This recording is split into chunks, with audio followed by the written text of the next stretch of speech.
City of Stevens Point Personnel Committee meeting, recorded November 9th, 2020.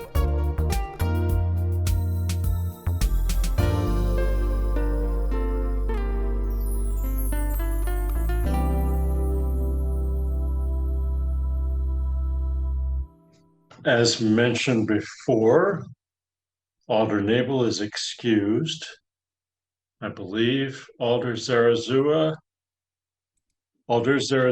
Dalton, and Leek are all here. Am I correct in that? That's what I have. Very good. So we have a quorum and are convening at 6:08. So the second item on our agenda is an update on the reclassification request for the parks positions. Manager Yakush, there she is. Would you like to update us?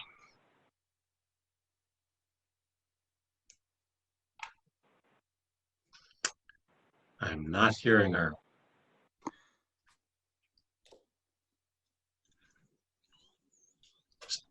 Unmute, you're unmuted now, I believe.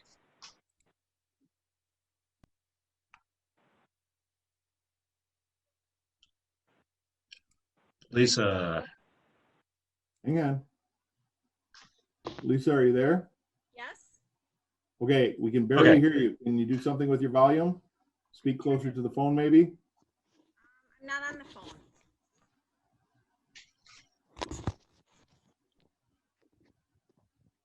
Yeah, Can you hear me now? Yes. Better. Okay. This is for informational purposes only, as Alder Short indicated. Part of our annual performance evaluation process is a review of job descriptions to ensure they're up to date on an annual basis. So as part of that process, Director Kramer reviewed job description for his employees and is requesting an updated 3 of his job descriptions, and is requesting a review of grade placement for the park maintenance supervisor, the city forester, and the facility supervisor. This information has been forwarded to our contact at Springstead, and if they recommend action to be taken on these positions, they will come back to the Personnel Committee for action at a future date. Thank you. So if I can sort of add to the summary, so these positions, it is believed, are wrongly assigned in the pay system in terms of grade, and that problem, an explanation of that problem has been sent to the company who designed our system and has that expertise about responsibilities and technical competencies, and they look at what Director Kramer wrote up to see if there's justification to move them. Do I have that right? And would Director Kramer like to add anything? I would say that's pretty close in that because of the modifications that have been made to the job descriptions, they were substantial enough that it was time for a review of the job description as a whole. And Director Kramer, I didn't know if you had anything to add. No, that summarizes it. Essentially, the additions, the revisions, some of the updates to the description, just sending to submit and make sure that they're classified correctly, and just sent the supporting materials per the policy. Great. Any questions from other committee members about this? Any questions from anyone else? I should open participants columns to be able to see raised hands. Okay, that being a non-action item, we will move on without action. Thank you. To item number 3, a request from the Water and Utilities Department for a new position for a second inspection technician. It's a little bit of a tongue twister.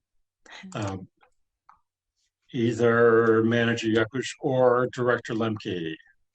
Surely. Included in the packet was a memo addressed to the mayor and the personnel committee from Director Lemke, as well as a copy of the memo that he presented to his board seeking approval of the additional position. It's my understanding that the board voted to approve it. Of course, it has to come before the city personnel committee and the council as well. Joel, do you have anything to add? Pretty well laid out in the memos there. Last month when I took it forward to the commission, they approved it.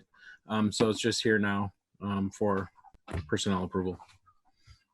Thank you. The memo lays out how much more work there is to be done and why that is. Some of it related to the increased pace that we've been supporting for reconstruction of streets. Any questions from members of the committee?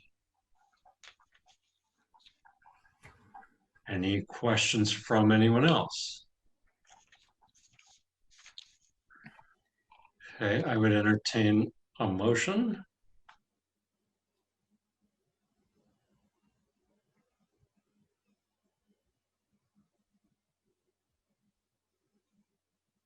Or I could make a motion. I move approval of the creation of the new position, a second technician. Do I have a second? Yeah, Leak. I'll second that. Seconded by Alder Leak. Is a voice vote sufficient on this? Yes. Okay. So all in favor say aye. Aye. Aye. Any opposed? Okay, that motion carries. Did we hear from Alder Dalton? I thought so. She apparently had dropped off for a little bit. She just got back in. I don't know if she's having difficulty. Okay, and she has indicated an aye vote in the chat. Thank you very much for that. So indeed, that is 4-0. Great. Item number 4 are amendments to Administrative Policy 1.07. Mr. Mayor. Actually, I just can give you a little background on this. This request came in not in necessarily direct relation to some of the things that have been alleged at at other departments, let's say. And in reviewing the policy, we tried to take a more aggressive approach to make sure that people understand the importance of adhering to this policy. And if you see harassment or some sort of other inappropriate activity going on, that you're not only allowed to, but you actually have an obligation to report that, to provide a safe working environment for everyone involved. So some of the language that you'll see here just expand on things that we've already had. For example, under supervisory responsibilities, it talked about the supervisor shall be responsible, implying the supervisor for that department. We changed it to make all supervisors responsible. So even if you're a supervisor and you happen to see something or hear about something that didn't happen in your area, you have an obligation to report that. The employee responsibilities, we made it a little stricter, talking about the employees being required to report it. Not only are you allowed to report it or should you report it, but in this case, we're insisting that you report it. And under complaint procedures, it talks about any employee who had encountered harassment or retaliation is encouraged to inform the person engaging in the harassment, et cetera, et cetera. We expanded that to witnesses as well. So even though the harassment may not be against me, if I witness an act of harassment or intimidation or retaliation, I fall under those same protections. So we wanted to make sure that we, again, more aggressively changed our policies to ensure that we're providing a safe work environment for everyone involved. And if the harasser or the retaliator happens to be in your chain of command, offering a way to circumvent that chain of command, to make sure that we are able to address this in not only a timely but fair manner. And this is really in line with what the Police and Fire Commission, the police department, is considering these policy changes as well. So that's really the background on this. Thank you. And specifically, if there's that chain of command issue, it offers two places to go: the personnel manager or city attorney. Of course, the department head, but the department head could be in that chain of command. So thanks for that. And do the committee members have any questions that they want to ask about these amendments? I have one question. Please go ahead. I'm just wondering, as far as the section where it's saying employees are required to report, do we need something that explains, like, what if they don't?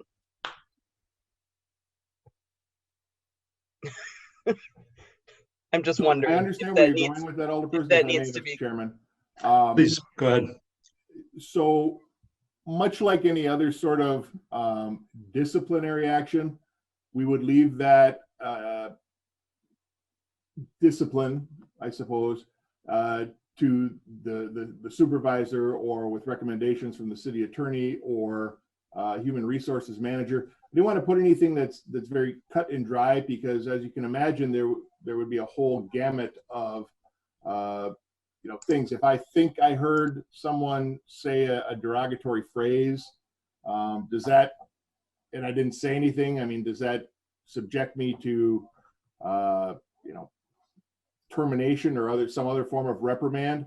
I think we want to leave that at least a little bit to the discretion of those involved, because it could be something that is less serious or maybe subjective, all the way up to something that's quite blatant. And obviously, if I am witness to someone punching someone in the nose, that's a lot more severe than I thought I heard a different word come out of that person's mouth. And I sorry if I can continue. Please do. Okay, thank you. I understand that, and I guess I just feel that if I were an employee, I would want to read this and know how important this could be. And I'm just thinking of other sections where it does say could be leading up to termination. And I'm not saying it needs to be there. I'm just saying it's something to think about, that an employee reading it might not process how important that is. And one point I'd like to make in all of this is, it's my hope that all of the department heads and supervisors in the city understand the importance of sending a clear message to employees. So instead of just handing them an updated policy and saying, here's an updated city administrative policy, they'll review the updates with them. That would certainly be my hope, because I feel this is very important in light of things that we've experienced here locally and in the world, quite honestly, within the last 6 to 9 months. Thank you for that, Lisa. I was just kind of staring at those sentences, seeing if anything occurred to me. I understand what Alder Zarazua is saying, right? So I can tell you that any violation of administrative policy already has repercussions outlined. So it would almost be redundant to add it for each section.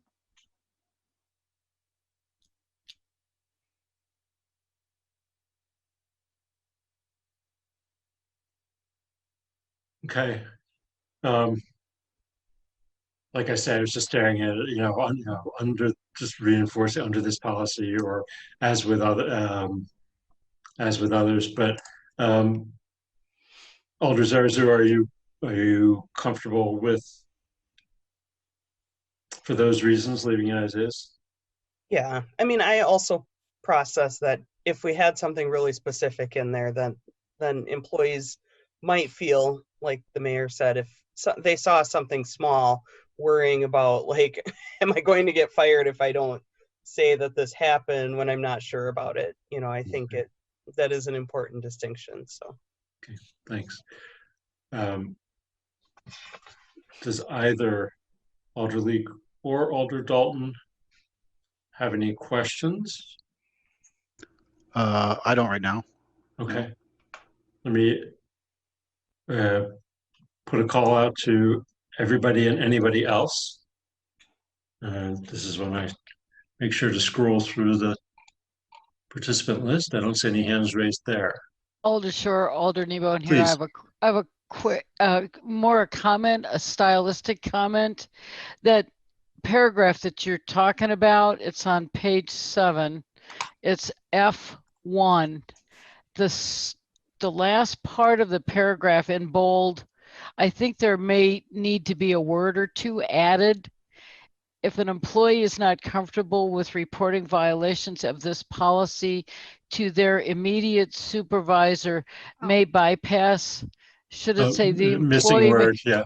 Yeah, May. just to just to clean up the, but yeah, that it's not a criticism. It's just a, Thanks.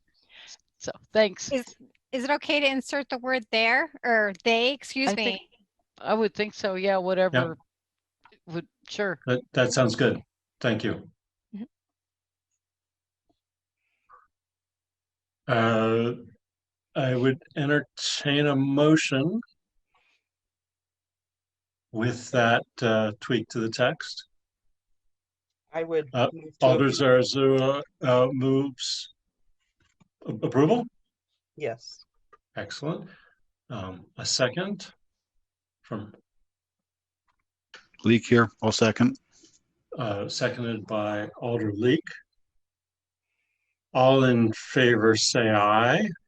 Aye. Aye. Is Dalton here? She is. We're going to give her a chance. She's been using chat to record her vote. Alder Dalton.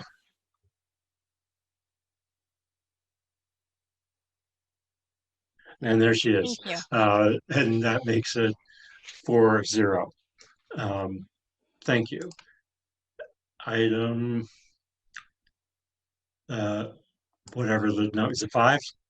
I know the, yes, 5 is an amendment to the policy regarding vacation carryover related to the COVID circumstances. So yes, please, Manager Yakush. Sure. So earlier this year, due to COVID-19, department heads were permitted flexibility to allow more than the 40 hours of carryover of vacation time. I guess at that point, we didn't think that, or we hoped, I guess, that COVID would be kind of in the rear view by this point. Unfortunately, it is not. And we've got employees who have anniversary dates coming up, you know, in early 2021 and are saying, well, geez, you know, I probably won't be able to take the kind of vacation I'd like to. So as a group of department heads and staff, we talked about the possibility of allowing up to 2 weeks carryover vacation throughout calendar year 2021. And then as it indicates in the policy, as of January 1, 2022, the policy would revert back to allowing 1 week of vacation carryover. And let's be very hopeful that by that point, COVID will certainly be in our rear view. But meanwhile, the flexibility does seem to make sense, not to put employees in the position of losing accrued time because of not being, not using it. Any questions from the committee?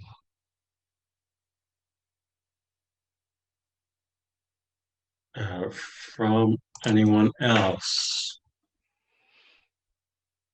I don't see any hands raised in the participants list. Do we have a motion?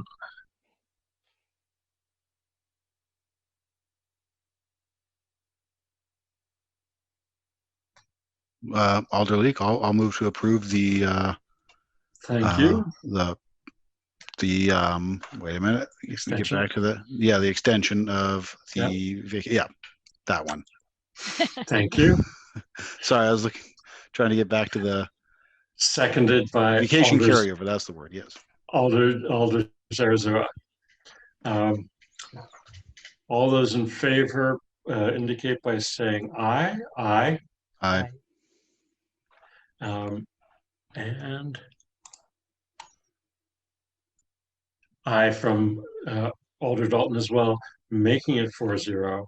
And also, I believe, exhausting our agenda so that the Personnel Committee adjourns at 6:28. Thank you.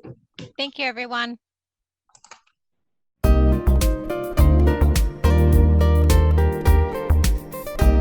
A video of this meeting is available for viewing on the city's website, stevenspoint.com/videos.